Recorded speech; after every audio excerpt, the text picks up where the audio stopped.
Aleluia, pode se sentar. Bom dia, paz do Senhor, queridos. Uma alegria estar novamente aqui com vocês. E espero que a minha próxima estada aqui, pastor Rafael, não seja mais um local desse tamanho. Espero que seja bem maior. Há 5 meses atrás nós estivemos aqui, né, ali do lado. Hoje estamos aqui. Deus tem feito grandes coisas nosso meio, amém? Glória a Deus. Bom, para quem não me conhece, meu nome é Renato.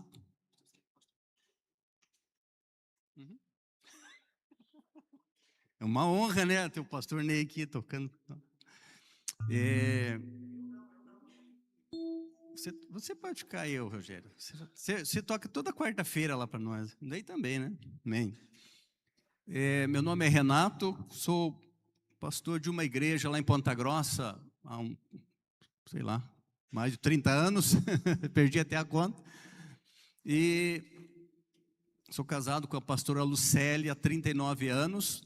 Agora ela está lá no Brasil, espero que intercedendo por mim, apesar de ser madrugada lá, né? Mas não pôde vir desta vez. Temos 3 filhos casados. O mais velha, casado com o Eduardo, mora aqui na região de Verona, na Itália, com 4 filhos. Tenho 4 netos aqui na Itália e tenho mais 2 filhos lá no Brasil. O Pedro, casado com a Pamela, que me deram mais 2 netos, e a Rebeca, casado com o Vitor, que nos deram 3 Marias, né?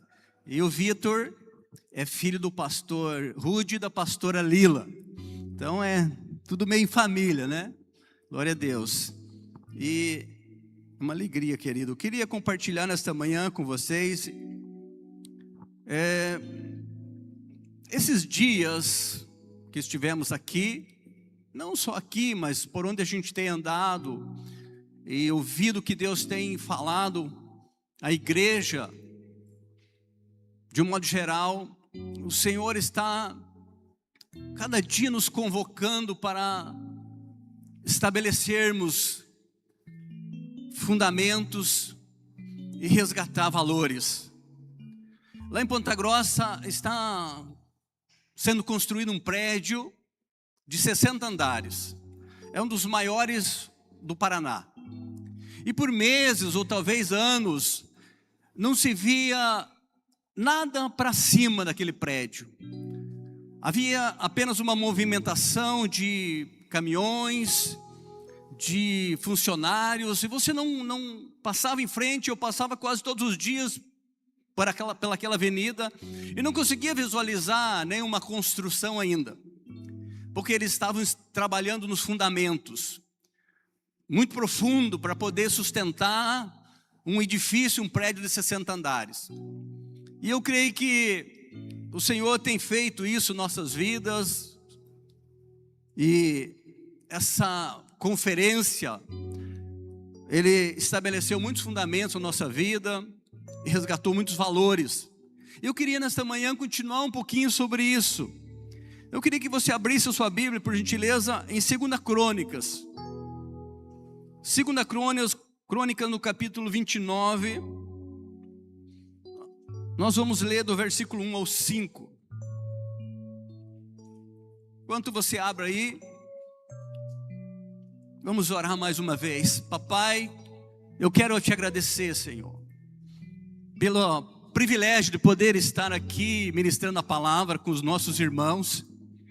Obrigado pela esta igreja, pelos pastores, por tudo que o Senhor tem feito e ainda vai fazer. E eu me rendo a Ti totalmente, Senhor. Peço que a Tua misericórdia e a Tua graça se manifeste através da nossa vida. Porque não é sobre nós, é sobre o Senhor, Pai. Mas sobre a edificação do Teu corpo na terra. E aqui estão aqueles que o Senhor resgatou. E constituiu reinos e sacerdotes nessa nação. E nessa terra, Pai. Ministra nossas vidas, Pai. Nesta manhã, nós Te damos toda a honra e toda a glória, em nome de Jesus. Amém? 2 Crônicas 29, 1 a 5, a palavra do Senhor diz assim, eu vou ler aqui na minha versão, você pode acompanhar na sua. Ezequias tinha 25 anos de idade, quando começou a reinar, e reinou 29 anos em Jerusalém. O nome da sua mãe era Abia, filha de Zacarias. Ele fez o que o Senhor aprova, tal como tinha feito Davi, seu predecessor. No primeiro mês do primeiro ano do seu reinado, ele reabriu as portas do templo do Senhor e as consertou. Trouxe os sacerdotes e os levitas, reuniu-os na praça leste e os disse: escutem, levitas, santifiquem agora a si mesmo e santifiquem a casa do Senhor, Deus de seus pais. Tirem do santuário tudo que é impuro.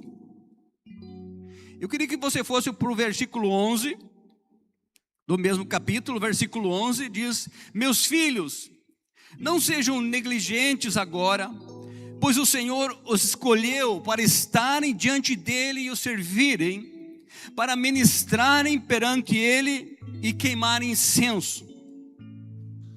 Ainda o versículo 26. Os sacerdotes entraram no templo do Senhor para purificá-lo e trouxeram para o pátio do templo do Senhor todas as coisas impuras que lá havia. E os levitas as levaram para o vale do Cedron.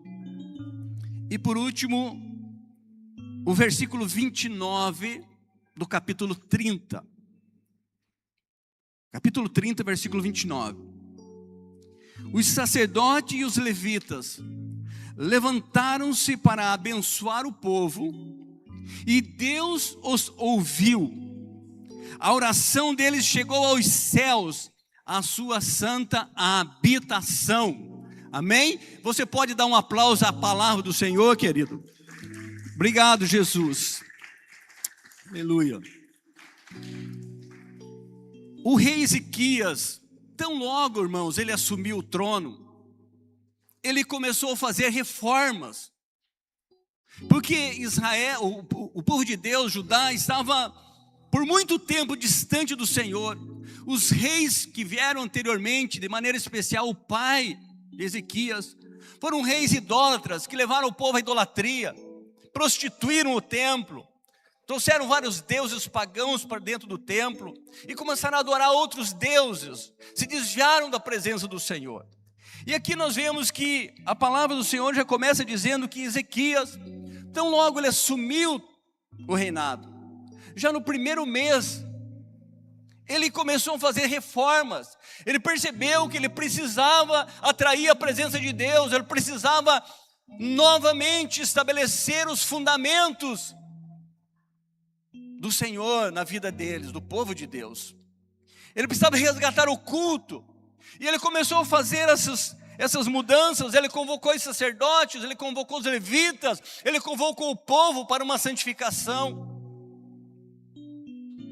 Ele restaurou, limpou o templo, destruindo os altares, eliminando a idolatria que havia, que aquele povo estava mergulhado. Ele novamente celebra a ceia, ou a Páscoa, né? Naquela época, a Páscoa do Senhor com o povo. Então eles estavam vivendo um momento de reforma, um momento de resgatar valores que eles haviam perdido, por conta de que eles deixaram de observar os fundamentos e os preceitos do Senhor. Mas eu queria chamar a sua atenção nesta manhã, especialmente para o versículo 16 do capítulo 29, para um lugar chamado Vale do Cedron. O versículo 16 que nós lemos, eu queria repetir novamente. Ele diz: os sacerdotes entraram no templo do Senhor para purificá-lo, e trouxeram para o pátio do templo do Senhor todas as coisas impuras que estavam dentro do templo. E os levitas levaram essas coisas impuras para o vale do Cedron. É interessante, irmãos, a Bíblia está repleta de lugares, de termos significativos, proféticos, que muitas vezes trazem uma mensagem do Senhor para nossas vidas. E nós sabemos que nosso Deus, querido, é um Deus de montes, mas também é um Deus de vales. E que na nossa vida, na nossa trajetória, nós vamos passar por esses lugares, como o pastor Rafael agora há pouco falou aqui, a respeito de situações que eles passaram. Isso é natural, o ser humano, faz parte da nossa vida. E existe uma pedagogia, como diz meu querido pastor Rogério, uma pedagogia de Deus para nos ensinar, para nos atrair, para estabelecer valores, resgatar valores em nossas vidas, nesses lugares, especialmente nos vales. E vales significam lugares ou períodos das nossas vidas que nós passamos provações, passamos crises, tensões, humilhações, dificuldades em geral. Nunca gostamos desses lugares, irmãos. Não são lugares confortáveis, mas são lugares necessários e fazem parte da trajetória do ser humano, especialmente dos cristãos, daqueles que querem andar com o Senhor.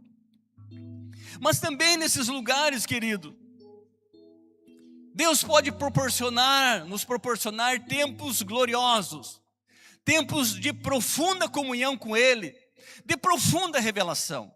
Eu posso te dizer, não tenho tempo de te falar aqui, mas os momentos mais profundos de adoração, os momentos onde o Senhor mais se revelou para mim, não foram nos montes, foram nos vales, naqueles momentos de solidão, naqueles momentos que a nossa força se esgota, então você tem que depender totalmente dele. E geralmente nesse lugar, é o lugar onde nós rendemos as nossas forças. E ouvimos como Paulo ouviu: a minha graça te basta. Muitas vezes você está nesse lugar, você está passando por uma situação difícil, uma crise, seja lá qual for, familiar, às vezes uma doença, uma angústia, uma depressão que de repente vem, você não sabe às vezes de onde veio, uma aflição de alma.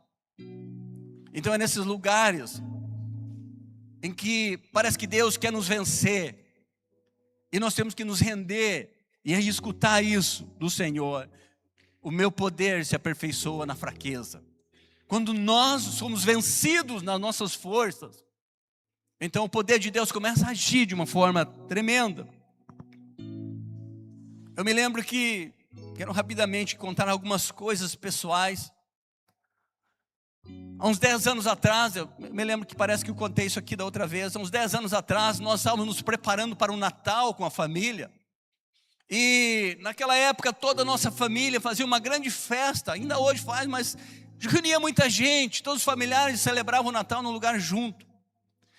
E pouco antes do Natal, acho que uns 15, 20 dias antes do Natal, eu fui ao médico, como de costume, fazer exame de rotina. Ano a ano eu ia. Só que dessa vez foi diferente. Quando eu cheguei lá, eu saí com um diagnóstico de um câncer. E o médico falou: olha, não tem outra forma, você precisa passar por um procedimento cirúrgico. Porque esse câncer ainda está no começo e é possível, quem sabe, a gente ter um resultado positivo. Eu me lembro que eu saí daquele consultório e comecei a pensar, me lembrar da programação que nós tínhamos.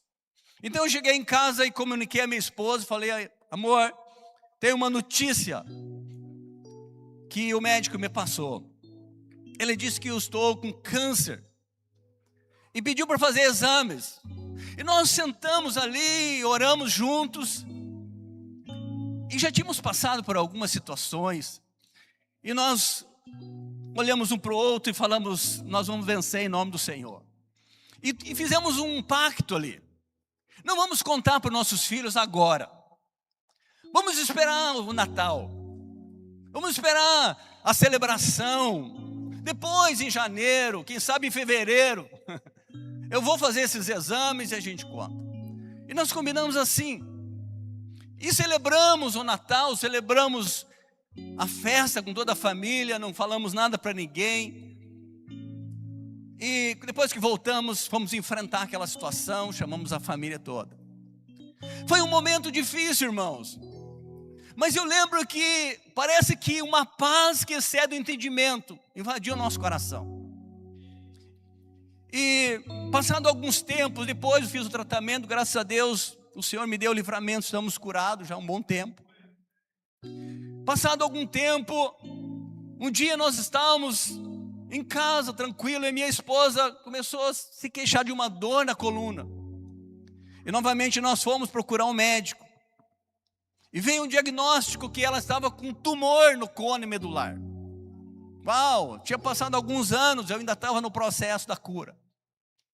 E o médico nos disse que era algo muito grave, que teria que fazer uma cirurgia, mas a possibilidade dela voltar a andar era muito remota. Possivelmente ela ia ficar talvez numa cadeira de rodas. Novamente, nós sentamos, nós falamos, opa, já entramos no vale de novo. O que o Senhor quer falar conosco dessa vez? Qual é o ensinamento? O que Ele quer mostrar para nós? Então nós começamos o processo.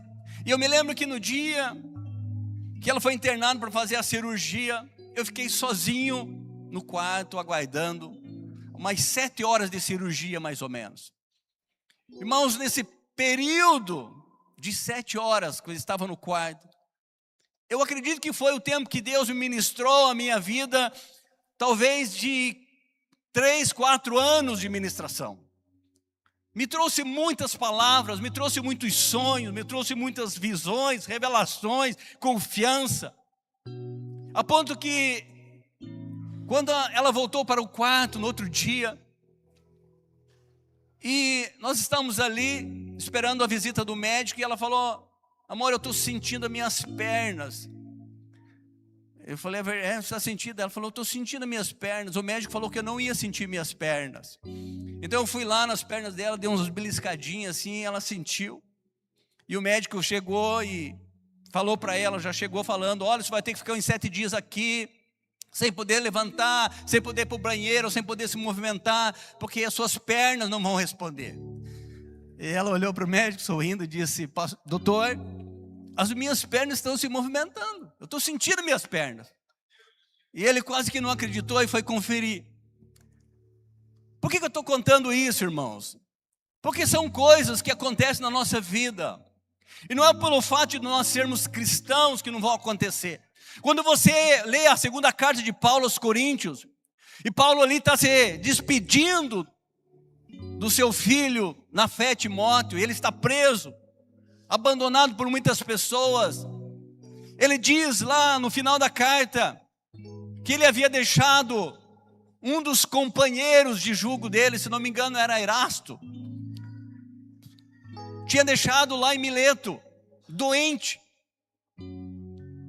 Então, queridos, essas situações são situações comuns na nossa vida, mas que sempre nós precisamos entender que em qualquer dessas situações Deus tem um plano e um propósito, e que nós precisamos estar confiando nele, estabelecendo, resgatando nossos valores diante do Senhor. E esse lugar, Vale do Cedron, Cedron significa um lugar escuro. E quem já foi a Jerusalém, já passou por esse lugar. É interessante que ele é um vale que corta Jerusalém. Também ele é conhecido como o Vale da Torrente do Cedron, ou o Ribeiro de Cedron, você vai encontrar isso na Bíblia. Porque nos meses chuvosos de inverno, tem um fluxo contínuo de água corrente ali. E ele separa o Monte Moriá do Monte das Oliveiras. Se você sai do Monte Moriá e você vai para o Monte Oliveira, ou você sai do Monte Oliveira, você atualmente vai passar por esse lugar, por esse vale. E ele desce ao deserto da Judéia em direção ao Mar Morto.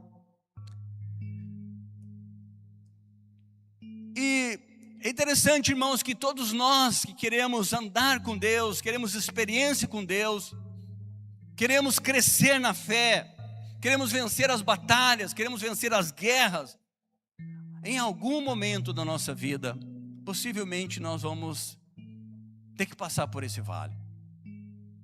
O Vale do Cedron é um lugar decisivo para nossas vidas, porque nesse lugar você se encontra com você mesmo.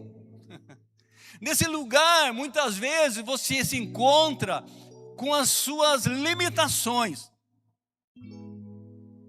Nesse lugar, muitas vezes, você não consegue visualizar recursos humanos. Então, nesse lugar, é um lugar que você vai encontrar e vai se render à dependência do Todo-Poderoso. E você vai encontrar a provisão de Deus nesse lugar. Porque ele não é um lugar de permanência, ele é um lugar de passagem. É interessante que Davi precisou passar por este vale quando ele fugia do seu filho Absalão. Você sabe que o filho dele comandou uma rebelião para matá-lo. E Davi teve que fugir do palácio. E na sua fuga, ele cruzou esse vale. Lá em 2 Samuel 15, 23, está registrado o seguinte: toda a terra chorava a grandes vozes, passando todo o povo. Também o rei Davi passou o ribeiro de Cedron, e passou todo o povo na direção do caminho do deserto. Nesse vale, querido, Jesus também caminhou com os seus discípulos. O Evangelho de João, capítulo 18, versículo 1 e versículo 2, diz: Jesus saiu com os discípulos para além do ribeiro de Cedron, onde havia um jardim, e no qual ele entrou com os seus discípulos. Porque Jesus muitas vezes se ajuntava ali com os seus discípulos. Este lugar foi o lugar onde Judas levou os soldados para trair Jesus. Um vale do Cedron. E no final deste vale, depois do Monte das Oliveiras, a gente vai encontrar o Getsemane. E a gente sabe que ali foi o lugar onde Jesus derramou o suor de gotas de sangue antes de enfrentar a cruz, para que nós pudéssemos estar aqui. É interessante que quando você olha para essa história de Davi cruzando esse lugar, abandonando o palácio, Davi, ele vai somente com a roupa do corpo e alguns mantimentos. Ele não leva mais nada, porque ele tem que sair às pressas do palácio. Todos os seus tesouros, toda a sua glória haviam ficado em Jerusalém. E ele sai como um fugitivo daquele lugar. Esse era um lugar seco, um lugar escuro, e que muitas vezes nós passamos, mas é necessário atravessar. E Davi sabia que aquilo fazia parte do tratamento de Deus na sua vida, para forjar ainda mais o seu caráter, e até mesmo, talvez, da consequência do seu pecado que ele havia cometido com Batseba. E ali ele precisava confiar totalmente em Deus, no seu perdão, na sua provisão, no seu cuidado. Claro que Davi estava triste e abatido, irmãos. Quando sobrevêm esses lugares, quando nós enfrentamos, temos que enfrentar esses lugares, é natural muitas vezes nós nos abatermos, ficarmos tristes. Mas Davi sabia que esse vale não era permanente.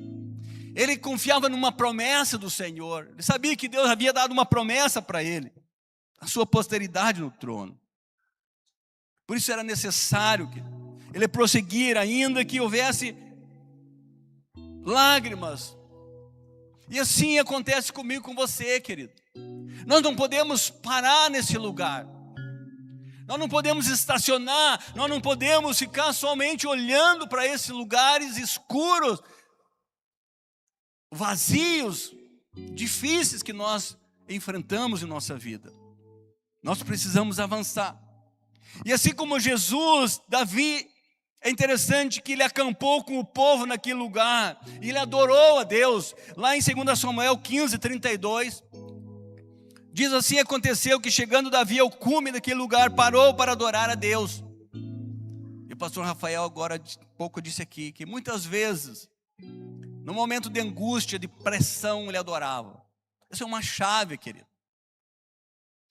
A gente sabe que Apocalipse fala da chave de Davi, que abre portas. Davi era um adorador, nós precisamos aprender isso. E foi nesse momento, por conta dessa situação, dizem os estudiosos, que Davi escreveu o Salmo 3. O Salmo 3 foi escrito, composto por Davi, essa oração, nesse contexto. Num contexto de pressão, num contexto que ele estava sendo perseguido por alguém da sua família. Que ele estava passando por um vale da sombra da morte. E é muito interessante, o Salmo 3, ele diz: Senhor, muitos são os meus adversários, muitos se rebelam contra mim, são muitos que dizem a meu respeito, Deus não os salvará. Você sabe que muitas vezes nós ouvimos vozes de alguma pessoa, ou mesmo do inimigo, vem soprando no nosso coração. Agora mesmo, compartilhei com alguns irmãos, estamos novamente passando por um vale, talvez, lá em casa, mais um. Falando, meu Deus, o pastor não para de passar por vales. A minha esposa novamente não está bem de saúde. Estamos orando por ela e crendo que é mais uma etapa que nós vamos vencer em nome de Jesus. Mas Davi, ele diz aqui: Tu, Senhor, é o meu escudo que me proteges, é a minha glória e me faz andar de cabeça erguida. Não me assustam os milhares que me cercam. Como que alguém pode dizer isso, irmãos? Só alguém que passa por um lugar desse. Então eu quero te dizer nessa manhã, se você está passando por situações, talvez que você diz é insolúvel, talvez que você acha que não tem solução, talvez alguém da sua família que está perdida nas drogas, talvez alguém da sua família que não se reconcilia com a família, talvez um problema financeiro praticamente insolúvel. Eu quero te dizer nessa manhã, querido, que nós temos um Deus que age, e Ele é especialista de agir nesses lugares, no caos. Nós precisamos confiar. Para Davi, querido, os problemas não acabaram ali. Seus inimigos ainda o perseguiriam. Mas ele confiava na vitória. É interessante que lá no vale de Cedron, até hoje lá está o túmulo de Absalão. Foi sepultado ali. E algumas pessoas passam por lá e jogam pedras nesse túmulo. Então Cedron, querido, é um lugar de sepultar os inimigos da nossa alma, do nosso espírito, os problemas, as mazelas, aquelas coisas que nos afligem, aquelas coisas que querem impedir de nós continuarmos vivendo em alegria na presença do Senhor e frutificando no Senhor. Então nessa caminhada, Davi atravessando aquele vale, fugindo do seu filho, ele teve que se encontrar com mais um inimigo ali, irmão. Lá em 2 Samuel 16, 6-8, vai registrar que ele encontra Simei. Simei era um descendente da família de Saul.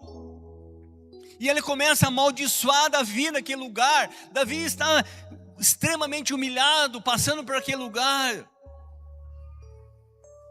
Ele começa a apedrejá-lo, ou melhor, começa a amaldiçoar Davi. Ele diz assim: ele atirava pedras em Davi e em todos os conselheiros do rei, embora todo o exército e a guarda da elite tivesse à direita e à esquerda de Davi. É como se ali a guarda de Davi quisesse fazer alguma coisa, poderiam usar da força. Mas Davi disse: não façam nada.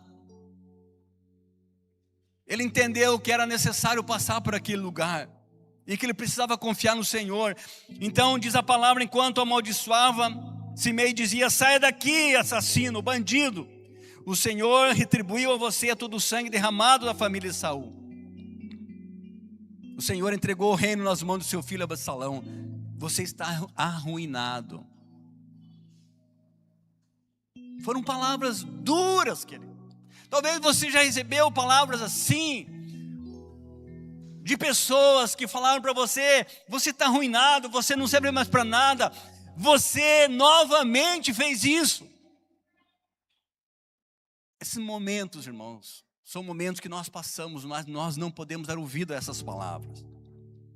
Então o Vale do Cedron é um lugar de sepultar ali o nosso orgulho, a arrogância, o rancor, o passado que muitas vezes quer nos manter presos naquelas situações. É um lugar de humilhação, querido, mas é um lugar de exaltação. Nós precisamos compreender isso. E eu queria, quase concluindo, voltar para 2 Crônicas 29:16, que diz que os sacerdotes entraram no templo para purificá-lo, e trouxeram para o pátio do templo do Senhor todas as coisas impuras que lá haviam. E esses levitas levaram para o Vale do Cedron, o templo do Senhor. Quem é o templo do Senhor hoje, querido? Nós somos o templo vivo do Senhor, a habitação do seu Espírito, a habitação do Senhor. Então nós precisamos sempre dar uma olhada dentro do nosso templo. Como é que está? O Senhor nos chamou para nós sermos reis e sacerdotes. Então nesta manhã queria convidar você, junto com o Espírito Santo, para entrar dentro desse templo, para entrar nas suas emoções, na sua história de vida.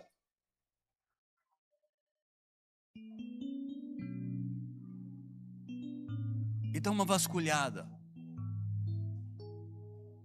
E talvez você encontre coisas que precisam ser tiradas, que precisam ser lançadas no Vale do Cedron, que precisam ser eliminadas, que precisam ser purificadas. Eu sei, é um lugar difícil, querido, mas é necessário. Eu me lembro de uma situação muito constrangedora que aconteceu na minha vida. Já contei algumas vezes isso. E nem sempre falo, mas sinto que deveria falar. Quando eu era jovem, antes de me converter ao Senhor, eu trabalhei por anos num escritório de advocacia. Eu já fazia direito, depois me formei, trabalhei muitos anos como advogado. E eu estava nesse escritório, não era convertido ainda, e eu cuidava das finanças desse escritório. E por um tempo eu passei por uma situação muito difícil financeiramente, da jovem. Eu peguei me apropriei de um dinheiro daquele e pensei, mês que vem eu reponho esse dinheiro. Não era muita coisa, mas não importa. E eu falei, no mês que vem eu reponho. Só que o mês que vem chegou e eu não consegui repor.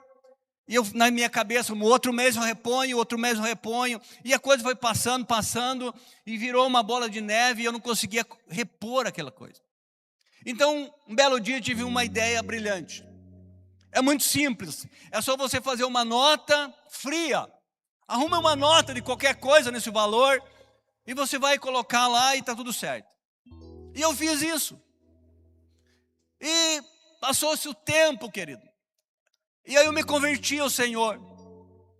Me converti ao Senhor aos meus 24 anos e a vida continuou. Trabalhei por muito tempo naquele escritório, depois montei o meu escritório. E eu literalmente me esqueci daquilo, nunca mais me lembrei. Aí depois que eu fui ordenado pastor, um dia eu estava no meu tempo de oração, no meu secreto com Deus. E eu me lembro que eu me ajoelhei e fiz assim, fiz uma pergunta para o Senhor. Senhor, há algo na minha vida que ainda precisa ser consertado, há algo na minha vida que ainda está na mão de Satanás. Irmãos, foi imediato. Eu me lembrei daquela situação. Já tinham se passado 20 anos. Aí veio assim na minha mente. E eu na hora assim tentei tirar na minha cabeça aquilo, falando, não, isso é coisa de Satanás, não é de Deus. E o Senhor falou, você precisa ir lá, e você precisa consertar isso, você precisa confessar para eles, você precisa restituir isso. Irmão, você não tem noção, 20 anos se passaram, eu era onde fui por muitos anos advogado na cidade, tinha uma reputação com esses advogados, com outros advogados. E aquela voz vinha na minha mente, você precisa ir, a outra voz vinha na minha mente, isso está resolvido, você não precisa fazer isso. E eu cheguei na minha casa, em casa, e fui falar com a minha esposa, contar. E a minha esposa, quem conhece ela é uma mulher de Deus, irmãos. Calminha. E ela simplesmente olhou para mim e falou, Deus já falou o que você tem que fazer, não é? Então faça. Irmãos, pensa numa tremedeira que me deu. Eu passei a mão no telefone, liguei para esse escritório. Fazia muitos anos que eu não conversava com eles. E eles me atenderam no telefone. A secretária já passou a ligação, me atendeu. Puxa, Renato, quanto tempo, que bom, vem aqui para nós tomar um café. Olha, meu Deus, quanto tempo, com saudade de você, não sei o que, aquela história toda. E eu fui lá, e eram 2, não era um só, porque eles eram sócios. E eu cheguei naquele lugar, eles me recepcionaram, um escritório bem grande lá em Ponta Grossa, cafezinho e tudo mais. Eu me lembro que eu botei um dinheiro no bolso, um valor qualquer, R$100, sei lá. E eu cheguei lá, e eu falei, eu preciso ter uma conversa muito séria com vocês. Eles me olharam assim. Aí eu comecei a contar o que aconteceu, confessando para eles que eu havia lesado eles há 20 anos atrás. Eles ficaram admirados, eles não são cristãos, eles ficaram me olhando assim, e pararam e perguntaram para mim, por que você está fazendo isso? Eu falei, porque eu sou um homem de Deus, eu não quero ter nada do meu passado que conspire contra o meu futuro. E peguei a nota do dinheiro do meu bolso e passei para ele e falei, eu estou na mão de vocês. Se isso aqui serve, eu não sei o valor, é muitos anos, não sei para corrigir, mas é como uma restituição. Se vocês quiserem aceitar isso, aceite. Se vocês quiserem me cobrar outra coisa, eu estou na mão de vocês. E eles afastaram o dinheiro de mim, me devolveram, falaram, você não precisa fazer isso, não precisa fazer isso. E eu pedi perdão, eles me perdoaram, nem pegaram o meu dinheiro. Mas o que eu quero dizer para você, querido? Que resgatar valores, estabelecer fundamentos e resgatar valores, custa, mas nos libertam. Nos libertam. Dia desses eu encontrei, Rua de Lila, encontrei um deles, lá na escolinha da Mavi. E nós podemos conversar. O netinho dele estudava na mesma escola da minha netinha. Imagina se eu ainda tivesse dívida com essa pessoa. Então esses são lugares, irmãos, vales, que nós não queremos estar, que nós não queremos acertar, mas que são necessários na nossa vida. Então, Cedron é um lugar de decisão, é um lugar de confronto, é um lugar muitas vezes de julgamento, um lugar de humilhar-se perante a poderosa mão de Deus, para que Ele nos exalte. Não tem escapatória, meu querido. E eu quero te dizer uma coisa, que talvez as pessoas tenham medo de vasculhar o seu coração, porque eles pensam da condenação. Eles acham que vai tudo acabar, eles acham que vai ser condenação. Deixa eu te falar, querido. Jesus disse, eu não vim para condenar o mundo. Eu vim para salvar, eu vim para libertar, eu vim para pregoar o ano aceitável do Senhor. Eu vim para pôr os cativos em liberdade, a dar vista aos cegos.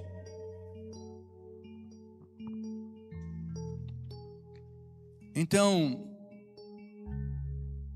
esse é um lugar de a gente expor as nossas fraquezas. Esses pastores estão aqui, pastor João Marcos, o Rogério. Ele sabe que uma das coisas mais preciosas que Deus tem resgatado em nossas vidas é a liberdade que nós temos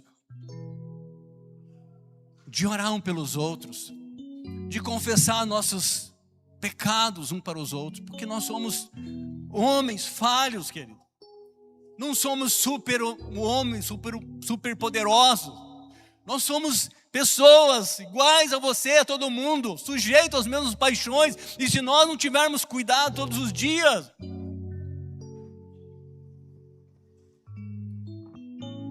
mas esse é um lugar de segurança, querido. E eu quero dizer para vocês, especialmente para essa igreja, de tudo que nós ouvimos esses dias, o que Deus tem feito e fundamentado vocês aqui. Vocês estão num lugar seguro.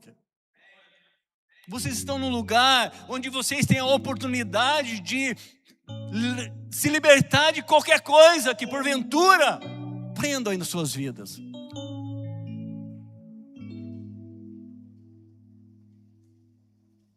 Esse é um lugar de decisão.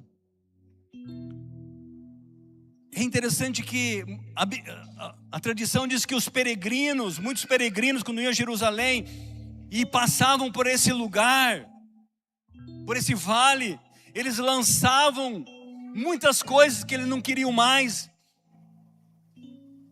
Alguns choravam porque tinham que se desfazer de coisas que eram caras para eles, mas sabiam que aquilo impedia o caminhar deles. Muitas vezes o Senhor nos pede renúncias. Eu não tenho tempo de falar nas minhas renúncias para vocês aqui. Mas foram muitas na vida. São necessárias. Só que quando você renuncia aqui, Deus te recompensa ali. Deus não quer ver você, sempre humilhado, não. Mas é necessário esses lugares. Então o Cedron sempre teve os mesmos desígnios, tanto no Velho como no Novo Testamento. Atravessar o Cedron significa despojar-se das coisas que atrapalham o seu relacionamento com Deus. E foi assim com o rei Ezequias e todo o povo. Foi assim com Davi, foi assim com Jesus, os seus discípulos, que muitas vezes passaram por ali. E continua sendo conosco.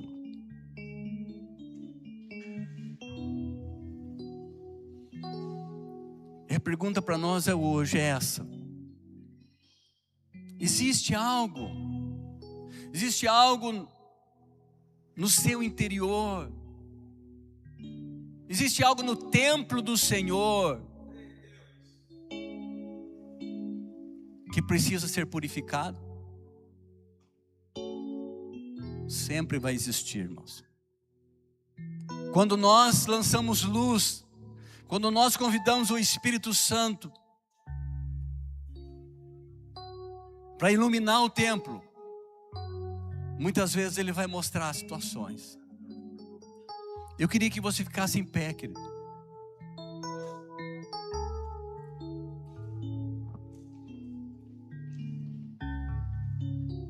Queria que você fechasse os olhos por um instante, orasse ao Senhor, ao Espírito Santo. Romanos diz que o Espírito Santo é aquele que intercede por nós com gemidos inexprimíveis, porque nós nem sabemos como orar, mas Ele ora como convém, Ele ora à vontade do Pai, porque Ele conhece a mente, Ele conhece a vontade do Pai, conhece a nossa vida. Eu queria te convidar nesta manhã, querido, para que você convidasse o Espírito Santo. Dissesse para ele: Espírito Santo, entra no templo comigo. Você já está no templo. Mostra para mim, Senhor, se há algo que eu preciso me desvencilhar neste dia. Talvez você esteja passando por um momento difícil, passando por esse vale. Talvez seja uma doença, uma enfermidade que você está enfrentando. Talvez seja um problema de alma. Talvez seja um problema de relacionamento. Ou talvez seja um pecado mesmo que você precisa lançar na cruz do Calvário. Eu não sei qual é a situação, mas eu sei que o Senhor nos convida, como tem nos convidado, É tempo de nós limparmos o templo, purificarmos o templo, santificarmos as nossas vidas. E nós lemos que quando eles fizeram isso, a oração deles chegou aos céus, a santa habitação de Deus. E nessa manhã, eu sei que nossa oração está chegando ao Senhor. Eu gostaria de terminar essa palavra, querido. Gostaria de orar por você nesta manhã. Gostaríamos de orar. Queríamos aproveitar esse tempo que temos aqui ainda outros pastores. Talvez você está passando por esse vale, querido. Está difícil para você. Nós gostaríamos de te ajudar em oração, intercedendo por você, clamando ao Senhor. Talvez hoje seja o dia da decisão na sua vida, um dia decisivo de você entregar verdadeiramente a sua vida ao Senhor. Talvez seja hoje o dia de você se render a Deus, de você dizer: eu não vou mais lutar com minhas forças, eu vou me render ao Senhor, eu vou esperar nele, eu vou confiar nele. E para isso você precisa tomar uma decisão. Então, se você nesta manhã quer se render ao Senhor, querido, tem algo na sua vida, eu te convido a vir aqui à frente. Nós vamos juntos orar com você ou por você, com mais alguns pastores, para a honra e glória do nome de Jesus. Sai do seu lugar, querido, você que precisa